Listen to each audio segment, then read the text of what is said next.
സുഹൃത്തുക്കളെ, അധിനിവേശ ശക്തികൾ 18 തവണ ആക്രമിച്ചു തകർത്ത സോമനാഥം ക്ഷേത്രത്തെക്കുറിച്ച് കേട്ടിട്ടുണ്ടോ? മഹമ്മൂദ് ഗസ്നി മുതൽ പലരും പല പ്രാവശ്യം ആക്രമിച്ചു തകർത്തിട്ടുണ്ട് സോമനാഥം ക്ഷേത്രം.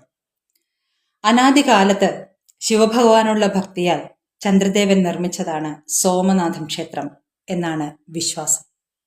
ചന്ദ്രമൗലി, ചന്ദ്രശേഖരൻ എന്നൊക്കെ അറിയപ്പെടുന്ന ശിവഭഗവാനും മനസ്സിന്റെ പ്രതീകമായ ചന്ദ്രനും തമ്മിലുള്ള ബന്ധം ശിവതത്വം അറിയുന്ന വിശ്വാസികൾക്കെല്ലാം അറിയാവുന്നതാണ്. മൂൺ, മെഡിറ്റേഷൻ, മഹാദേവൻ, മന്ത്രം ഇത് തമ്മിൽ ഇന്റർ കണക്റ്റഡ് ആണ് എന്നാണ് നമ്മുടെ ആചാര്യന്മാർ നമുക്ക് പറഞ്ഞു തരുന്നത്. അപ്പോൾ ഈ സോമനാഥ ക്ഷേത്രം ദ്വാദശ ജ്യോതിർലിംഗ ക്ഷേത്രങ്ങളിൽ ഏറ്റവും പ്രധാനപ്പെട്ടതാണ്. ദ്വാദശ ജ്യോതിർലിംഗ ക്ഷേത്രങ്ങൾ എന്ന് പറയുമ്പോൾ 12 ശിവക്ഷേത്രങ്ങളാണ്. ആ ക്ഷേത്രങ്ങളിൽ പ്രധാന പ്രതിഷ്ഠ എന്ന് പറയുന്നത് ജ്യോതിർലിംഗങ്ങളാണ്. ഗുജറാത്തിലെ സൗരാഷ്ട്രയിൽ സ്ഥിതി ചെയ്യുന്ന ഒരു പുരാതന ക്ഷേത്രമാണ് സോമനാഥ ക്ഷേത്രം. അപ്പോൾ ഇതിന്റെ ചരിത്രം തുടങ്ങുന്നത് 10ാം നൂറ്റാണ്ടിൽ സോളങ്കി രാജാക്കന്മാരാൽ നിർമ്മിക്കപ്പെട്ടു എന്ന് പറഞ്ഞുകൊണ്ടാണ്. അപ്പോൾ ജ്യോതിർലിംഗ ക്ഷേത്രങ്ങളിൽ മുഖ്യസ്ഥാനമുള്ള ക്ഷേത്രമാണ് ഈ സോമനാഥം ക്ഷേത്രം. ഗസ്നിയിലെ മഹമ്മൂദിന്റെ ആക്രമണ കാലത്ത് ഭാരതത്തിലെ ഏറ്റവും മുഖ്യ ക്ഷേത്രമായിരുന്നു ഈ സോമനാഥ ക്ഷേത്രം. അതായത് ഗസ്നി, മുഹമ്മൂദ് ഗസ്നി ആക്രമിക്കുമ്പോൾ അന്ന് നിത്യവും ഗംഗയിൽ നിന്ന് അഭിഷേക ജലവും കാശ്മീരിൽ നിന്നും പൂജാപുഷ്പങ്ങളും എത്തിയിരുന്നു. 10,000 ഗ്രാമങ്ങൾ ക്ഷേത്രത്തിന്റെ സ്വത്തായിരുന്നു. ഒന്ന് ചിന്തിച്ചു നോക്കൂ, അന്ന് എതിർത്തിരുന്നുവെങ്കിൽ നമുക്ക് വിജയിക്കാൻ പറ്റുമായിരുന്നില്ലേ? അന്ന് കരഞ്ഞുകൊണ്ടിരിക്കുകയായിരുന്നു അത്രേ എല്ലാവരും. നാമം ജപിച്ചുകൊണ്ട് അന്നും എതിർത്തു അത്രേ. നാമജപം എപ്പോൾ തുടങ്ങിയതാണ് നാം ഓർക്കണം. 10,000 ഗ്രാമങ്ങൾ ക്ഷേത്രത്തിന്റെ സ്വത്തായിരുന്നു.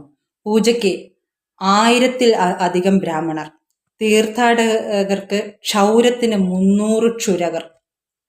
ചിന്തിക്കണം, ഈ ബ്രാഹ്മണരും ഈ ക്ഷുരകരും ഈ തീർത്ഥാടകരും ചേർന്നാൽ എത്ര പേരുണ്ടാവും?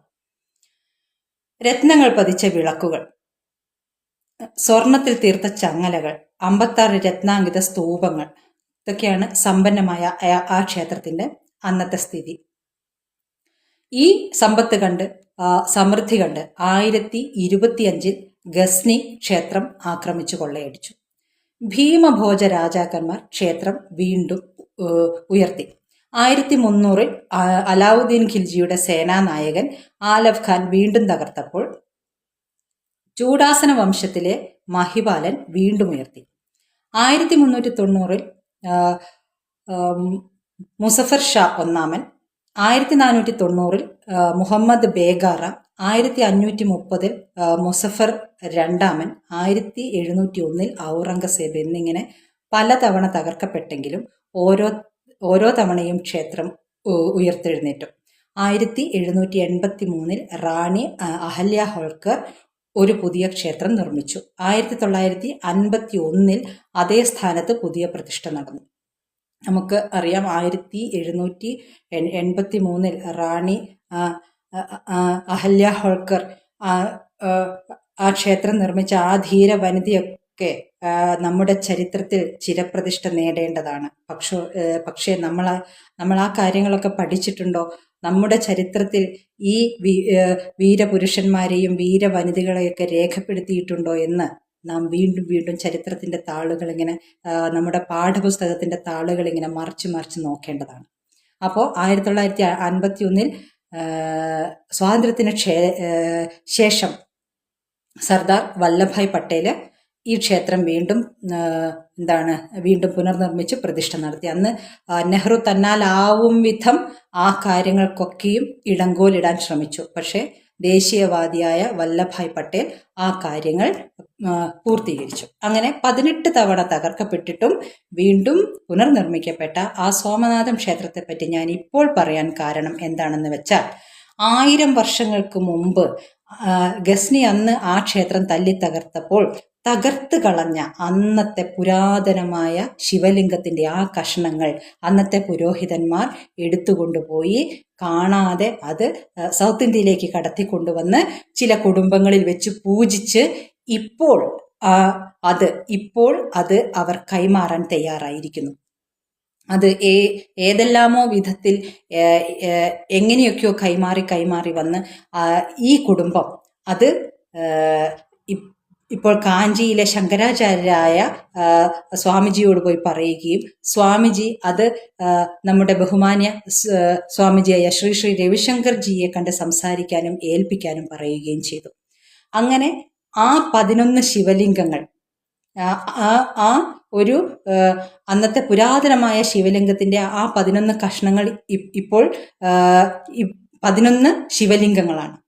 അവ പരസ്പരം ആകർഷിക്കുകയോ വികർഷിക്കുകയോ ഒക്കെ ചെയ്യുന്ന മാഗ്നറ്റിക് പവറുള്ള, അത് നമ്മെ ആ ഷോയിൽ ഈ ഗുരുജി ശ്രീ ശ്രീ രവിശങ്കർ നമ്മെ കാണിച്ചു തരുന്നുണ്ട്, ആ ശിവലിംഗങ്ങളുടെ മാഗ്നറ്റിക് പവർ. അങ്ങനെ ആ പുരാതനമായ ശിവലിംഗം മണ്ണിൽ തൊടാതെ വായുവിൽ നിൽക്കുന്ന ശിവലിംഗമായിരുന്നു അത്രേ. ആ ശിവലിംഗമാണ് അന്ന് ഗസ്നി തകർത്ത് കളഞ്ഞത്. ആ ശിവലിംഗത്തിന്റെ 11 കഷ്ണങ്ങളാണ് ഇപ്പോൾ നമുക്ക് കൈമാറപ്പെടുന്നത്. ആ കുടുംബം നമ്മുടെ പൂജനീയ ഗുരുജി ശ്രീ ശ്രീ രവിശങ്കർക്ക് കൈമാറിക്കൊണ്ട് നമ്മുടെ പൂജനീയ പ്രധാനമന്ത്രിയുമായി സംസാരിച്ച് അത് ഇപ്പോൾ സോമനാഥത്തിൽ പ്രതിഷ്ഠിക്കാൻ പോകുന്നു. അങ്ങനെ ഈ 12 ജ്യോതിർലിംഗ ക്ഷേത്രങ്ങളിൽ കൂടെ പ്രദക്ഷിണം നടത്തിക്കൊണ്ട് എല്ലാ ജനങ്ങൾക്കും കാണാൻ വേണ്ടി അത് എല്ലായിടത്തും പ്രദക്ഷിണം നടത്തിക്കൊണ്ട് അത് ഓഗസ്റ്റിലോ മറ്റോ പ്രതിഷ്ഠിക്കാൻ പോകുന്നു. ഈ ജ്യോതിർലിംഗങ്ങളെ പറ്റി അന്ന് ഒരു 100 വർഷങ്ങൾക്ക് മുൻപ് തന്നെ കാഞ്ചിയിലെ അന്നത്തെ ശങ്കരാചാര്യ സരസ്വതിയോട് സംസാരിച്ചപ്പോൾ അദ്ദേഹം ഇത് കുറച്ചുകൂടെ കാത്തിരിക്കാനും രാമക്ഷേത്രത്തിന്റെ ആ ഒരു പുനർനിർമ്മിതിക്ക് വേണ്ടി കാത്തിരിക്കാൻ വേണ്ടി പറഞ്ഞു അത്രേ. ഇപ്പോൾ രാമക്ഷേത്രം, നമ്മുടെ ആത്മാഭിമാനത്തിന്റെ പ്രതീകമായ രാമക്ഷേത്രം ഇപ്പോൾ ഉയർന്നു കഴിഞ്ഞിരിക്കുന്നു. 500 വർഷത്തിന്റെ ആ ഒരു തകർക്കപ്പെടലിന് ശേഷം ഇപ്പോൾ അത് നാം വീണ്ടും ഉയർത്തിയിരിക്കുന്നു.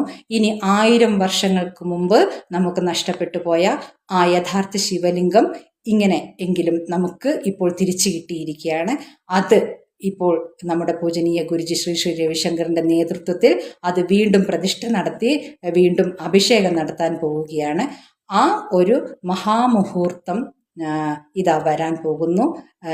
എന്തായാലും ഈ ഒരു ശിവരാത്രിക്ക് നമുക്ക് ആത്മാഭിമാനമുള്ള, നമ്മളെ വീണ്ടും ആത്മവിശ്വാസമുള്ള ഭാരതീയരാക്കി തീർക്കുന്ന ഈ ഒരു മുഹൂർത്തം വന്നു ചേർന്നതിൽ നമുക്ക് എല്ലാവർക്കും അഭിമാനിക്കാം. രാഷ്ട്രായ സ്വാഹ ഇദം നമഃ.